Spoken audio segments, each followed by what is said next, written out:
¿Qué tal? Bienvenidos a un nuevo episodio de Cuestionare, donde en esta edición me acompañan dos estudiantes de RI, bueno, Antonio ya de RI, de Ciencias Políticas al mismo tiempo, ¿no? Antonio Montes, el grande como siempre, y la invitada especial, Ana Isabel, igual estudiante de RI, y gente muy inteligente con la cual vamos a poder discutir justamente de temas internacionales y igual nacionales, ¿no? Uno y uno. Y va a estar interesantísimo, me podrán ayudar más con el internacional, que me parece igual muy relevante, algo que no ha sucedido y que acaba de suceder con México y el mundo y no había sucedido en más de 10 años, ¿no? Empecemos con ese tema internacional.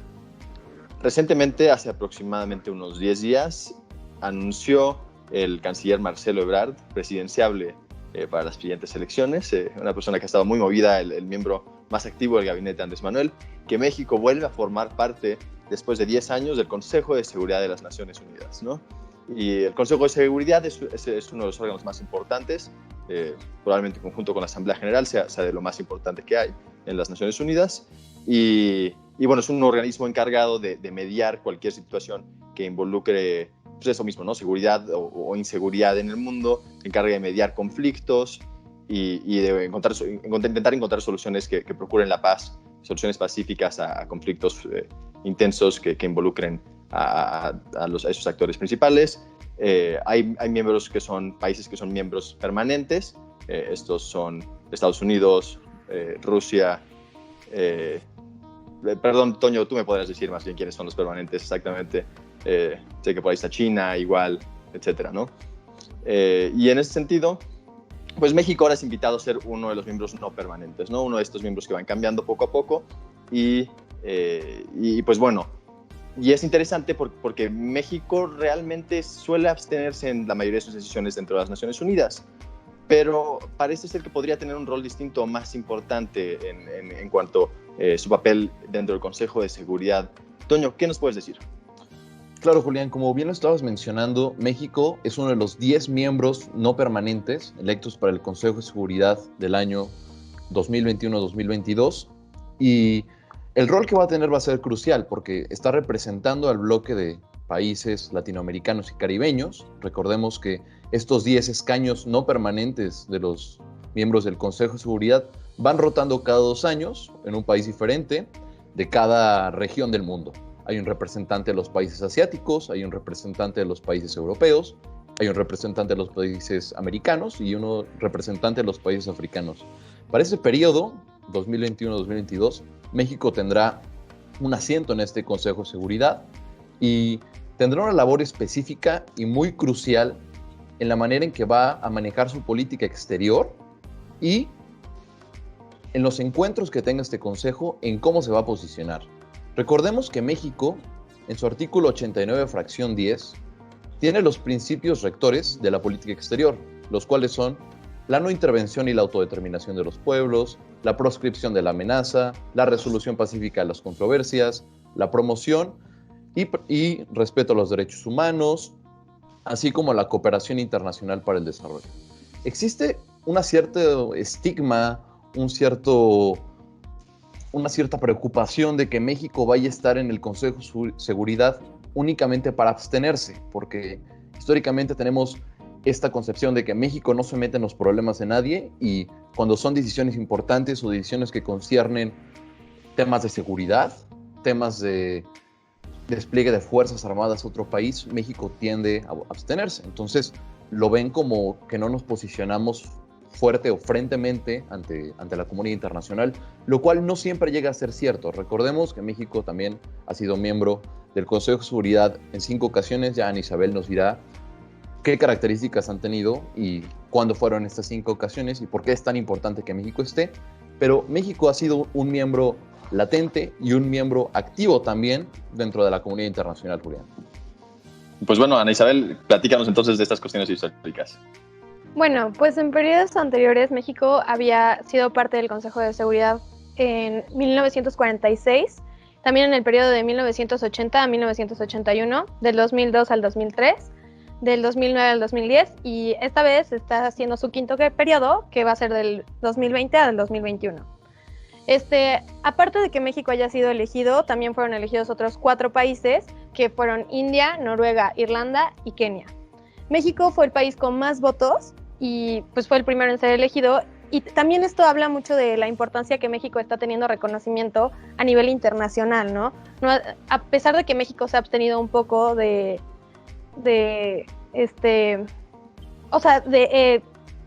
Sí, de votar adentro de las Naciones votar. Unidas, ¿no? Ajá, no significa que México no sea reconocido por otros países. Entonces, eso ha sido súper importante. Y pues hace rato tú estabas mencionando que hay 5 países que son permanentes. Estos países son China, Francia, Rusia y Reino Unido y Estados Unidos. Estos países tienen derecho al veto, que es algo que a mí se me hace súper interesante del Consejo de Seguridad. Toño, ¿puede explicar un poquito más en qué consiste este derecho al veto? Claro, el derecho a veto de Naciones Unidas es un privilegio que tienen estos 5 miembros permanentes. Recordemos que tanto China, Francia, Reino Unido, Estados Unidos y Rusia fueron aquellos vencedores de la Segunda Guerra Mundial, que deriva a la creación de Naciones Unidas y en específico al Consejo de Seguridad.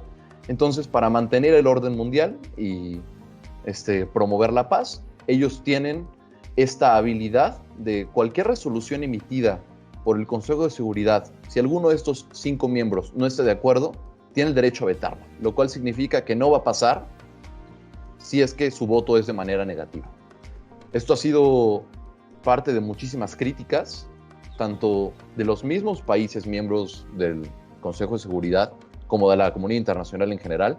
Se ha tratado de reformar, o sea, se han hecho iniciativas de reforma, pero valga la redundancia, tienen que pasar por el mismo Consejo de Seguridad. Entonces, difícilmente vamos a ver a alguno de estos 5 países renunciando al privilegio. Tendrían que ser los 5 simultáneamente renunciando al privilegio de tener este control extra sobre la comunidad internacional. Claro, si pasa una resolución que dice que se le quitaría el derecho de veto a esos países, pues la vetan nada más y, claro. y ya no pasa. Sí, ha sido algo muy discutido y una de las opciones más importantes, más criticadas de la ONU, ¿no? Que realmente no puede pasar nada si no lo aprueban estos 5 países que pues solamente porque ganaron la Segunda Guerra Mundial hace muchísimos años, son los países fundadores de las Naciones Unidas. Pero bueno, por lo que entiendo, entonces México podría tener un rol conciliador en el Consejo de Seguridad y eso está muy interesante. Y esto porque igual somos aliados, se podría decir, de Estados Unidos y también de Rusia. Y también tenemos una muy buena relación con Rusia y en ese sentido pues, podría tener un rol muy conciliador. Y Toño, yo sé que tienes opiniones muy fuertes acerca de lo que voy a proponer para discutir ahorita. Y en especial, no sé tú, pero tal vez sí igual.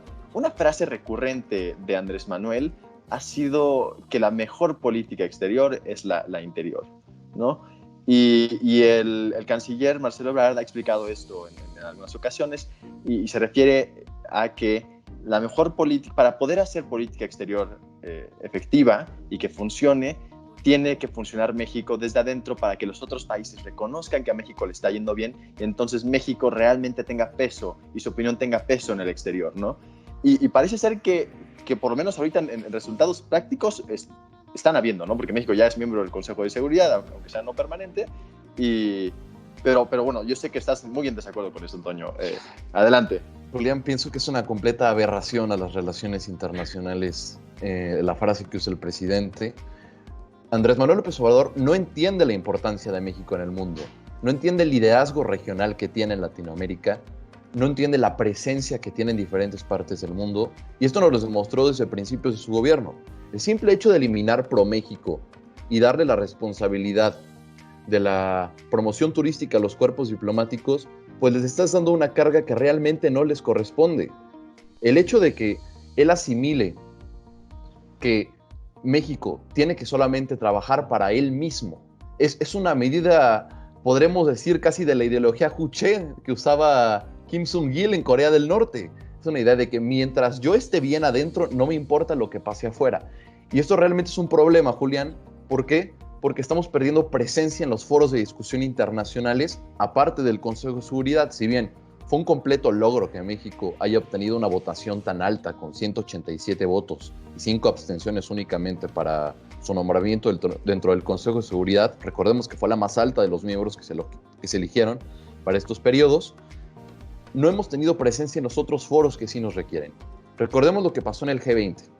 El G20 del año 2019 que se llevó a Osaka, Japón, donde el presidente López Obrador tenía una opción y una oportunidad clave para posicionarse como presidente recién electo en su primer año de gobierno y establecer cómo es que México se va a plantear en el mundo. Dijo: yo no voy a salir del país.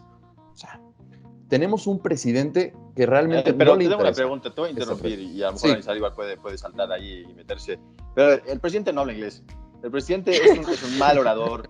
Es una persona que realmente no creo que yo digo que tomó la decisión correcta en no haber salido del país aún, ¿no? México, desde que es presidente no ha salido del país y se ha mantenido aquí, porque es malo para eso, o sea, realmente no es su fuerte. Y mandar a Ebrard a mí me parece fenomenal, me parece que es una persona muy capaz y que ha dado resultados. Ya estamos en el Consejo de Seguridad y me parece que, yo creo que sí le da peso a México el decir, estamos bien adentro y entonces podemos opinar acerca de las cuestiones exteriores, ¿no? Y por eso los otros países lo toman en cuenta al país.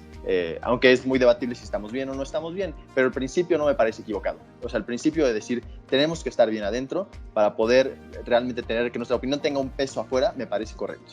Ana, adelante.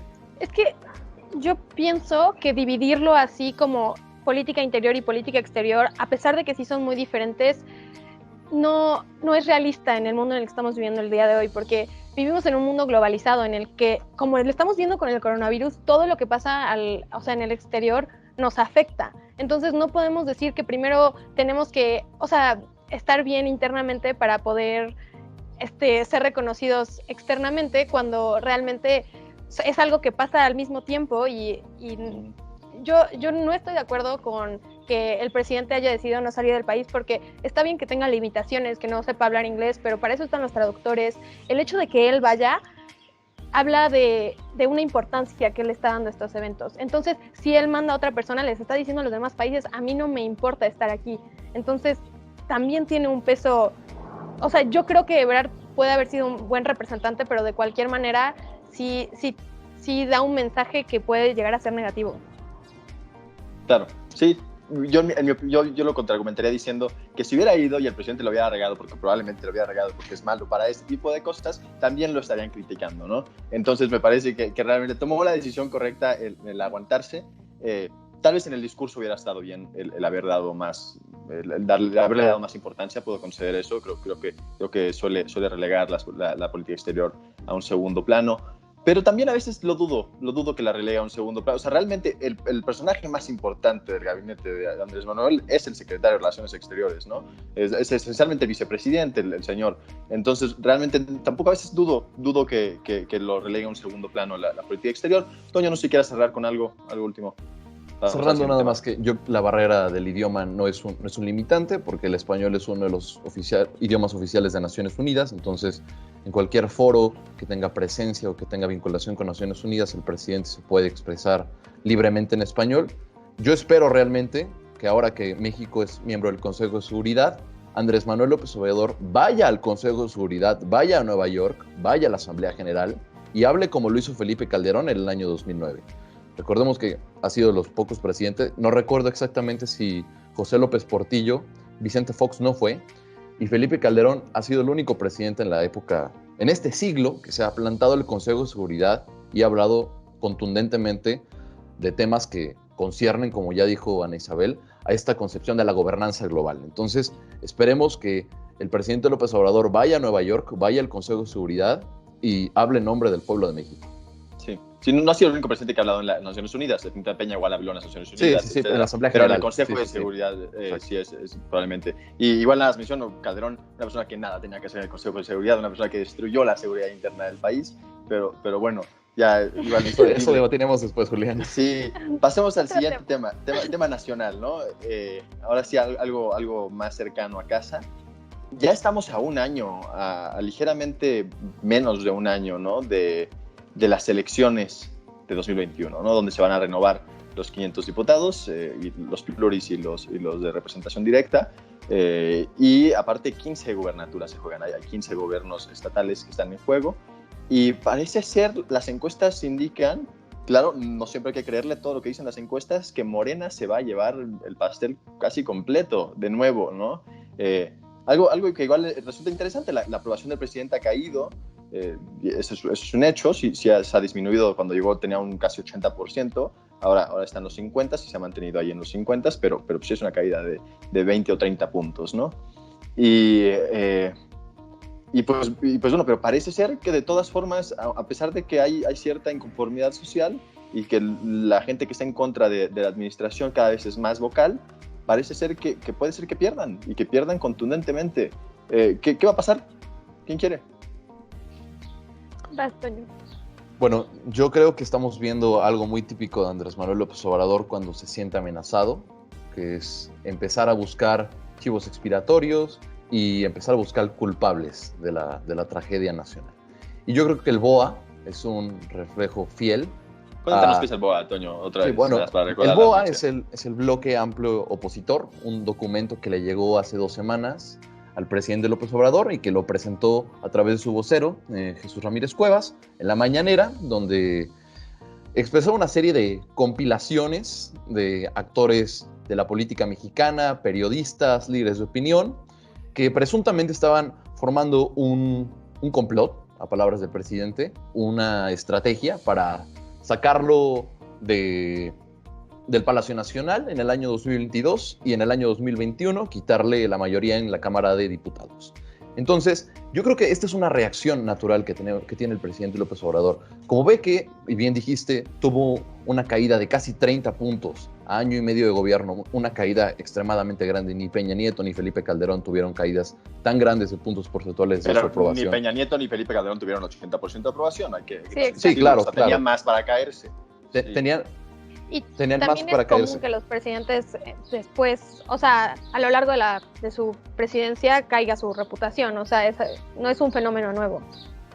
Pero aquí lo que nos tiene que preocupar, Julián y Ana Isabel, es a quién está mencionando en este bloque de oposición y qué es lo que puede repercutir para el año electoral que empiece en septiembre. Primero, menciona explícitamente a los magistrados del Tribunal Electoral del Poder Judicial de la Federación y a los consejeros del INE. ¿Por qué esto es peligroso? Porque ellos son los árbitros del proceso electoral. Entonces, si es que Morena llegara a perder, como puede pasar, la Cámara de Diputados o llega a perder varias de las gubernaturas, pues ya tenemos aquí a quién culpar. Ya sabemos que a las instituciones que se aseguran de mantener los procesos democráticos en México van a ser los que van a ser castigados por el presidente. Y hablando ya más en la conformación y cómo vemos el panorama para 2021, tenemos una disyuntiva que depende completamente del comportamiento de la oposición. Si la oposición hace esta mezcolanza, es muy probable que Morena gane la mayoría, si no es que todas las gubernaturas, y mantenga su mayoría absoluta en la Cámara de Diputados. Pero si vemos una oposición que se establezca bajo líneas ideológicas y bajo objetivos claros y concisos, puede ser que el presidente López Obrador enfrente unos próximos 3 años muy difíciles. Oye, pero platican, ¿por qué es esto? Y igual, Ana, dame tu opinión acerca de esto. ¿Por qué sucede que si se une a la oposición, pierden? O sea, si lo lógico sería decir, si se unen, ganan, ¿no? O sea, si tienes una oposición dividida, pues entonces divide y vencerás y perderían. Pero pues parece ser el escenario que nos planteas, Toño, que no. Es que lo que pasa es que la oposición tiene ideologías muy diferentes. Entonces, si unes a todas las ideologías de las oposiciones, va a haber una falta de congruencia. Va a ser, ¿por qué estoy votando? Yo estoy con este partido por sus ideologías, y cuando se está uniendo con otro partido que no tiene nada que ver ideológicamente, yo no sé qué es lo que va a pasar cuando este candidato gane. Entonces, crea un poco de inestabilidad o un poco de ¿cómo se diría? La gente no está segura de qué es lo que va a pasar. Entonces, claro. Pues... Un poco lo que pasó con Morena. Recordemos que Morena, como el Arca de Noé, recibió a todos de todos los partidos. Entonces, eso es hoy en día donde empezamos a ver los estragos y las consecuencias de que no haya una ideología clara dentro del partido. Vimos lo que pasó con Lili Téllez, terminó cambiándose la bancada del PAN. Vemos que ya también actores dentro del mismo partido se están distanciando. Vemos como el coordinador de los senadores, Ricardo Monreal, ya está estableciendo ciertas barreras que lo están diferenciando con la ideología y lo que está proponiendo el presidente. Vemos como también los órganos constitucionales autónomos y como también ciertas dependencias gubernamentales están siendo relegadas y están siendo ahorcadas operativamente al recortarles tanto presupuesto. Un ejemplo, la Comisión Ejecutiva de Atención a Víctimas, con Mara Gómez, que dijo, no tengo ni para pagar el teléfono. Tenemos a Mónica Maxise, que en la controversia del CONAPRED, que eso es otro tema completamente de discusión. Y también tenemos a la subsecretaria de Salud, que denunció que tanto el secretario Jorge Alcocer como el subsecretario Hugo López-Gatell habían hecho esfuerzos para que su subsecretaría careciera completamente de operabilidad. Entonces, ya vemos cómo tanto oposición como el mismo Morena están fragmentándose cada vez un poco más. Sí, claro. Oigan, y volviendo un poco a lo de las elecciones, ¿qué? Hay una idea que a mí no me gusta discutir mucho, pero pues venga, vamos a hacerlo ahorita, a ver si se avientan. Hay un discurso recurrente, un discurso de miedo constante en la oposición de que Andrés Manuel se va a reelegir. ¿Se va a reelegir Andrés Manuel? Sería anticonstitucional. O sea, el motivo de nuestra revolución fue que no exista la reelección, porque después de Porfirio Díaz fue como de lo que queremos es que ningún presidente se vuelva a reelegir. Entonces, hacer eso iría contra todos los principios, o sea, en este momento como está nuestra Constitución no es posible.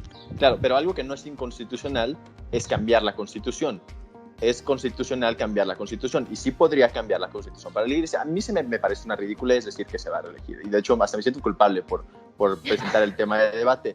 Pero o sea, uno está demasiado viejito, el compañero, ¿no? O sea, me parece que a pesar de que creo que ha hecho las cosas bien, está muy viejito para reelegirse y yo no tengo absolutamente ningún miedo. Toño, ¿tú qué opinas?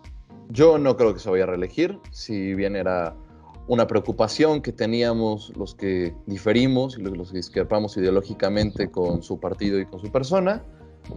Para apaciguar las aguas, firmó justamente después de ser presidente electo ante notario público un documento que decía expresamente no me voy a reelegir bajo ningún motivo, pero como bien lo mencionas, modificar la Constitución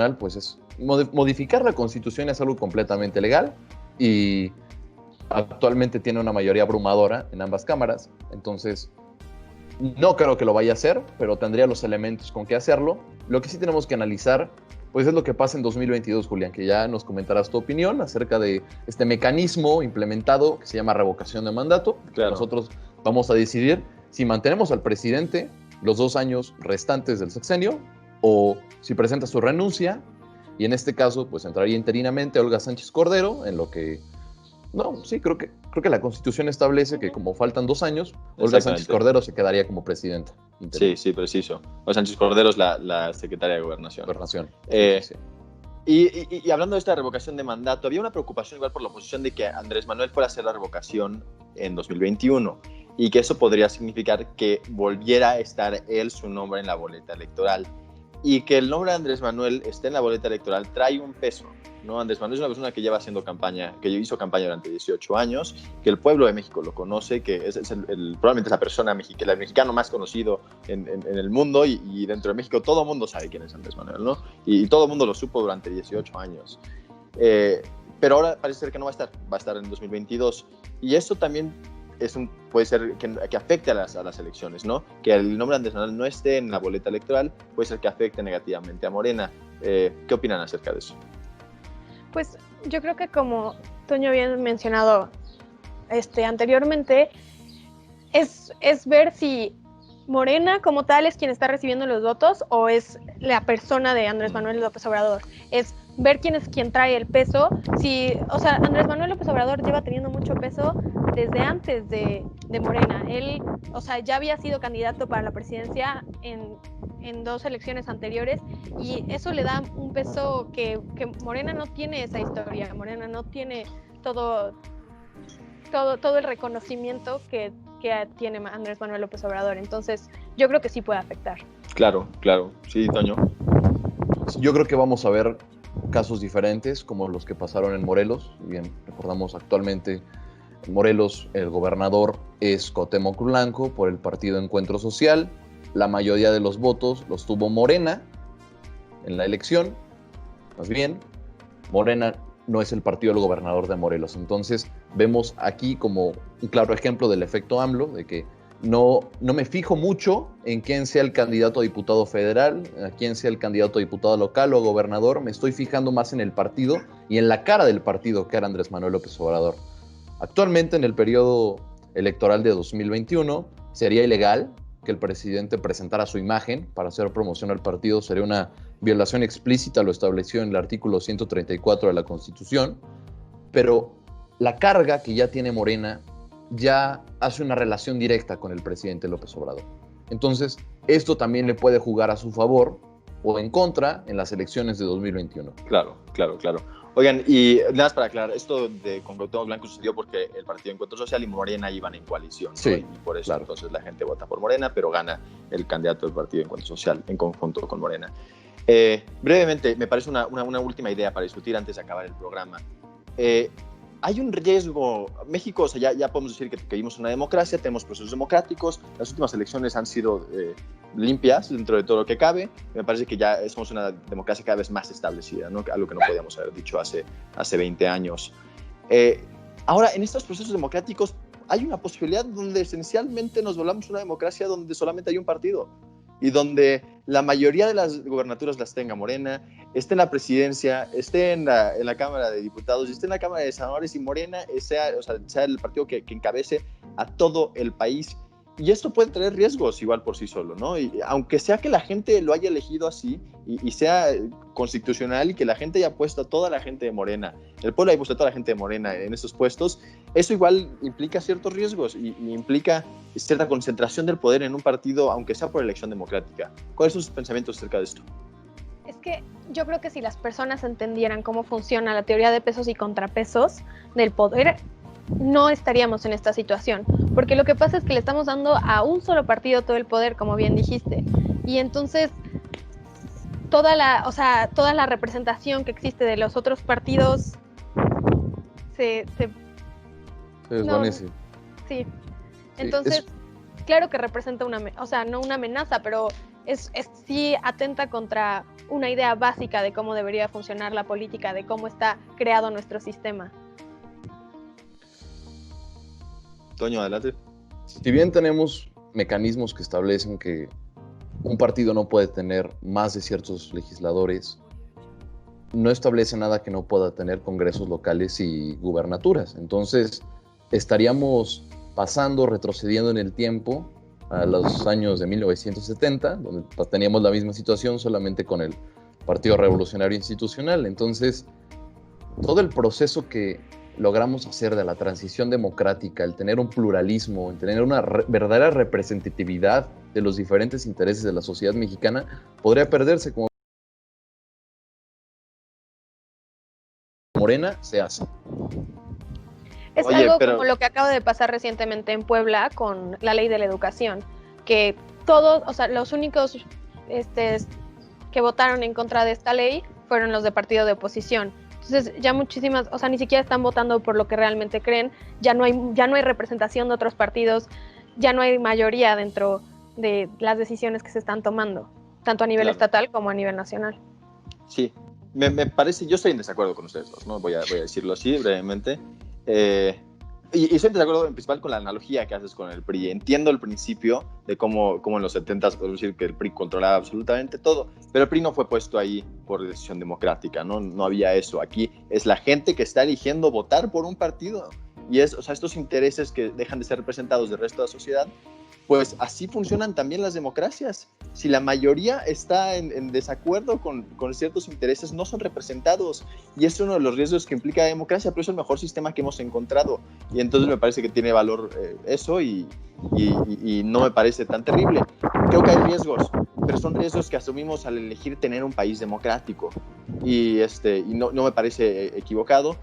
Igual hay una idea recurrente que he escuchado en la ultraderecha, que no sé si algunos de ustedes están de acuerdo, pero principalmente la ultraderecha, que es que México debería tener un dictador, ¿no? Hay esa idea de que no estoy diciendo que ustedes digan eso, pero hay mucha gente que realmente cree eso, ¿no? Que para que las cosas funcionen debería haber un orden establecido y que todo el mundo esté de acuerdo para que realmente se puedan hacer las cosas, ¿no? Y yo estoy completamente en desacuerdo con que debe haber un dictador en México. No creo que AMLO sea un dictador, tampoco estoy haciendo esa analogía, pero creo que sí funcionan mejor las cosas si hay un consenso político sobre un proyecto de nación. Y en ese sentido creo que podría funcionar y le va a dar aún más oportunidad a AMLO para realmente construir el país que quiere.